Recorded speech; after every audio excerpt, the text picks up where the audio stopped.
Très bon début de semaine à tous. Madame, Messieurs, bonsoir. À la une ce soir, le pape François s'est éteint ce lundi 21 avril à l'âge de 88 ans. L'Argentin avait commencé son pontificat en 2013. Les chrétiens catholiques de Kinshasa gardent de lui les symboles de l'humilité et se souviennent encore de sa venue à Kinshasa où il a notamment prié pour le rétablissement de la paix dans l'est du pays. Et puis, le président du CESAC, Maître Christian Bossembe, a visité ce lundi 21 avril les locaux du CESAC au sein de la commission du monitoring. Objectif, s'enquérir du travail mené par cette équipe à qui il a demandé de protéger l'équilibre pour garantir la liberté d'expression. C'est tout pour les titres. Je le disais en titre, le pape François s'est éteint ce lundi 21 avril à l'âge de 88 ans. L'Argentin avait commencé son pontificat en 2013. Au Vatican, il a mené une mini-révolution par son style simple tourné vers les exclus. Pour beaucoup, garde de lui les symboles de l'humanité et salue son sens élevé de l'humilité. Et c'est avec une profonde affliction et une immense douleur que le président de la République, Félix-Antoine Tshisekedi Tshilombo, a appris la nouvelle du décès de sa sainteté le pape François, survenu ce lundi 21 avril 2025. En ces moments de deuil, le chef de l'État, au nom du peuple congolais et en son nom propre, exprime ses condoléances les plus émues et ses sentiments de compassion chrétienne aux fidèles catholiques du monde entier et tout particulièrement à ceux de la République démocratique du Congo. Il s'associe à leur peine et partage leur chagrin face à la perte de ce guide spirituel d'exception. Le président de la République rend hommage solennel à la mémoire de ce grand serviteur de Dieu dont la vie a été un témoignage vibrant de foi, d'humilité et d'engagement indéfectible pour la paix, la justice et la dignité humaine. En cette période de recueillement, le président Félix-Antoine Tshisekedi invite tous les Congolais à s'unir dans la prière pour le repos éternel de l'âme du pape François afin qu'il trouve la félicité auprès du Père. Et quels souvenirs les chrétiens catholiques gardent-ils du souverain pontife? Nos reporters ont promené leur micro dans certaines églises catholiques. Beaucoup gardent de lui les souvenirs de son humilité et de son séjour ici à Kinshasa où il a prié notamment pour le rétablissement de la paix dans l'est de la République démocratique du Congo. On les écoute au micro des Chevaliers Guez.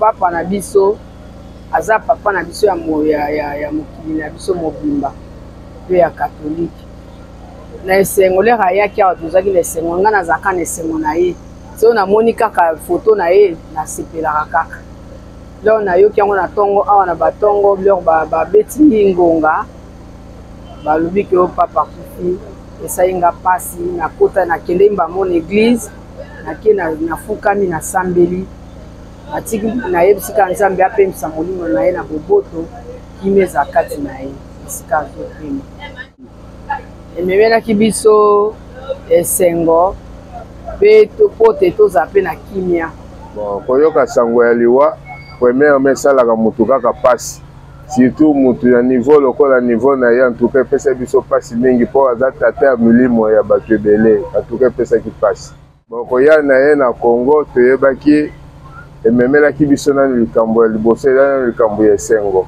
mpona koya ya papa ya milimo ya bato ebele antuka koya na ye na Congo epesaki biso esengo mpo toyebaki ndenge ye awa aza koya mpo aluka kimia na kati ya mboka na biso oyo ezalaki na mwa bokabwana ezalaki na kati ya mboka. Premièrement, naza na catholique te mais esali tellement passe pour toza ba famille catholique. Malheureusement, biso topenga na bima na catholique mais esali premièrement passe pour pape aza mutu moko ya jeté na monde entier aza ba grand pilier ya monde entier donc décès na vraiment et touché biso no son makasi vraiment pour le calisoso ya pape na RDC précisément dans la ville province de Kinshasa pour na premièrement et là qui biso sécurité pour sécurité et ça qui peut changer infrastructure et chanzaki donc ville et comment qui on peut propre donc en plus et là qui arrivé moi vraiment il y a historique pour Namboka na biso Congo donc arrivé à pas vraiment il y a qui n'a pas belé même Namboka na biso qui me kota qui Donc, ma bénédiction peut, pourquoi pas, ma bénédiction, parce que le but, celui qui reçoit un prophète en qualité de prophète, donc serviteur, en qualité il y a un serviteur, Aza béni na lipamboli. Donc, comme Aza serviteur, il a qui s'appelle lipamboli pour n'ambo cannabis. Venu na qui passe ma carte, avant yawa, Azala ina na niga goya libosome, et vous mêlez pas ya pas Azala na difficulté à malade. Asale fort aye, c'est pas na ndé aye mais na liwa na ye pesi so passe ma carte. Si ma carte était nango kwa na ndenge yaki tosepelaki na ndenge azongi ndenge tokufa epesi so pasi makasi na mesi ne asuka asalaki lobi epesi so pasi makasi mawa makasi mpo na biso. Le président du CESAC, Maître Christian Bossembe, a visité ce lundi 21 avril les locaux du CESAC, de la commission du monitoring. Objectif s'enquérir du travail mené par cette équipe à qui il a demandé de protéger l'équilibre pour garantir la liberté d'expression. Laetitia Wemba et Badjombuku étaient présents pour le compte de Congo Buzz Télévision.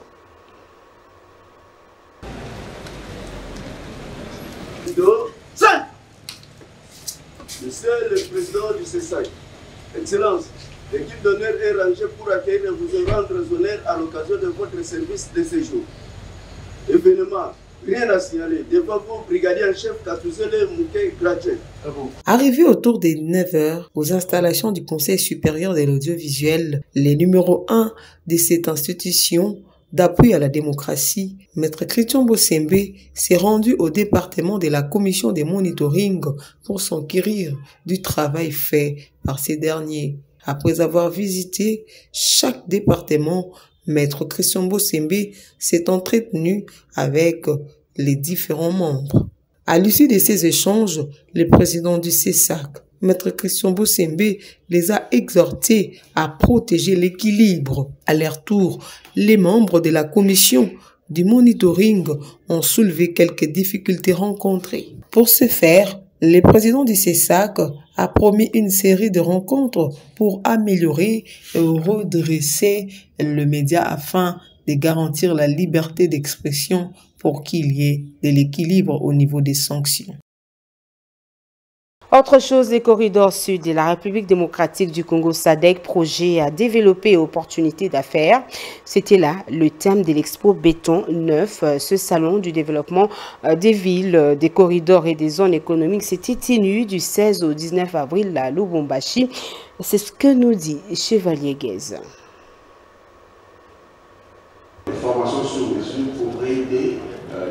C'est l'enceinte de l'Assemblée provinciale du Haut-Katanga qui a accueilli les conférenciers, les exposants et d'autres visiteurs d'entreprises. Sachant que cette 9e édition a visé présenter les opportunités de développement des secteurs clés des mines, des infrastructures, de l'énergie, de l'habitat, du commerce et de la logistique, de l'emploi et de l'agro-industriel pour ne citer que celle-ci. De passage et en qualité de visiteur, Christian Kitungwa Muteba, gouverneur du Tanganyika, a reconnu les valeurs de ce grand forum booster de développement de la RDC. Expo Béton, c'est pas seulement l'exposition de nos ressources, c'est pas seulement le contact, mais c'est dire l'ouverture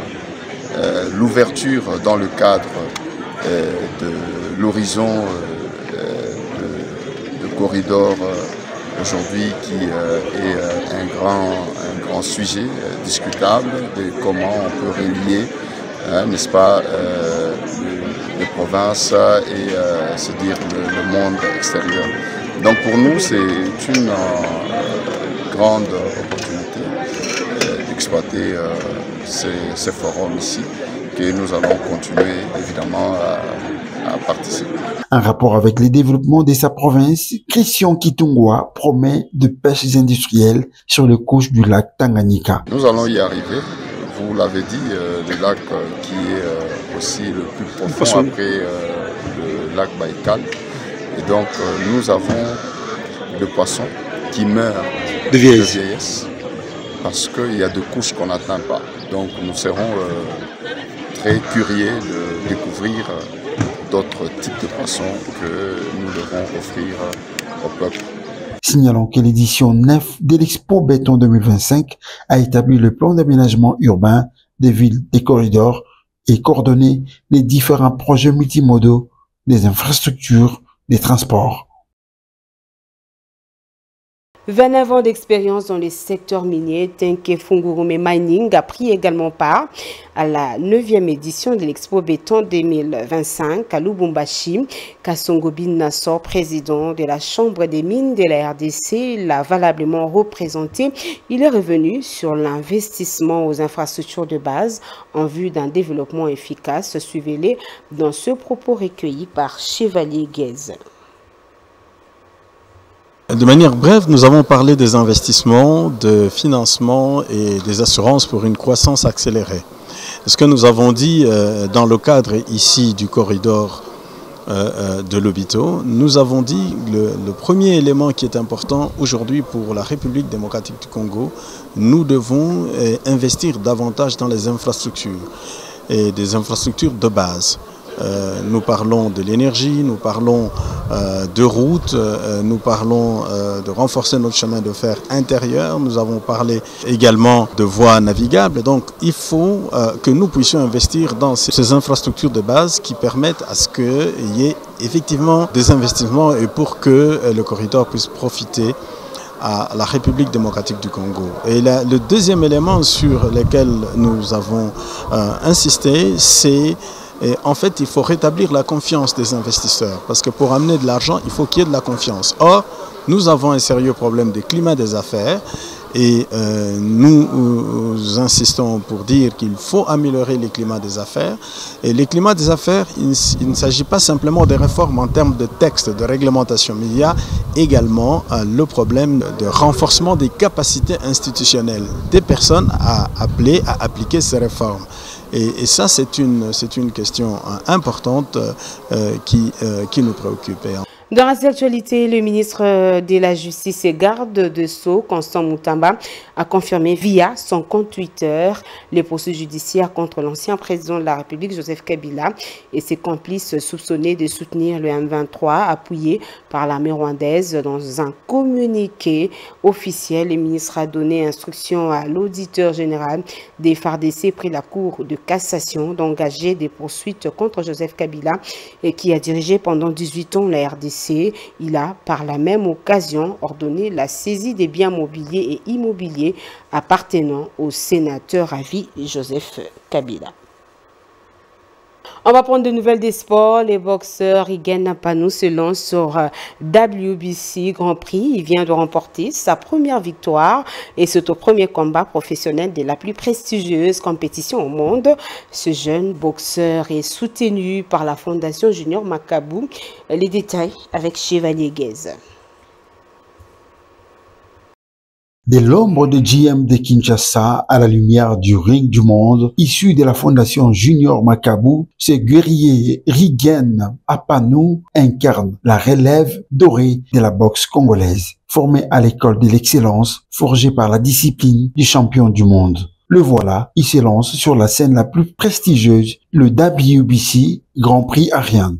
Rigen Napano, un style explosif, une détermination sans faille.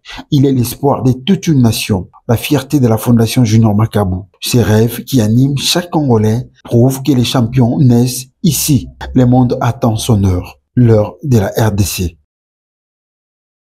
On va prendre l'actualité en dehors de nos frontières. Le Kenya adopte un plan pour la couverture forestière nationale. L'Éthiopienne Flaw Zerai et le Kenyan Ranser Konga ont remporté la semi-marathon de Shanghai.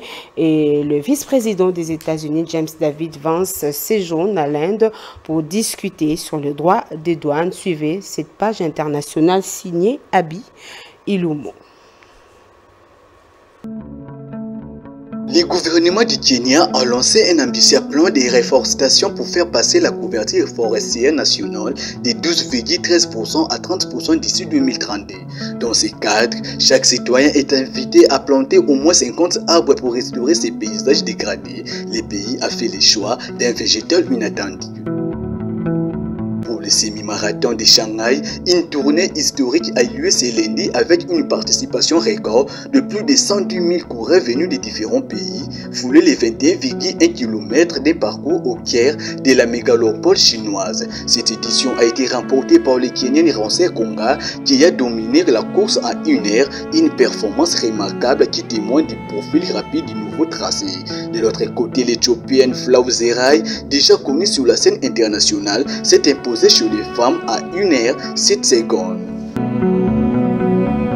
À ce qui concerne les droits des douanes américains, le vice-président des États-Unis James David Vance est arrivé ce lundi pour une visite de 4 jours en Inde, au cours de laquelle il parlera avec le Premier ministre Narendra Modi. Un déplacement jugé stratégique par la Maison-Blanche et par New Delhi, qui tente d'éviter des larges droits des douanes américains via un accord commercial. Ce journal est terminé. Au nom de toute l'équipe rédactionnelle qui a concouru à son élaboration, je vous dis merci de l'avoir reçu chez vous. Au revoir.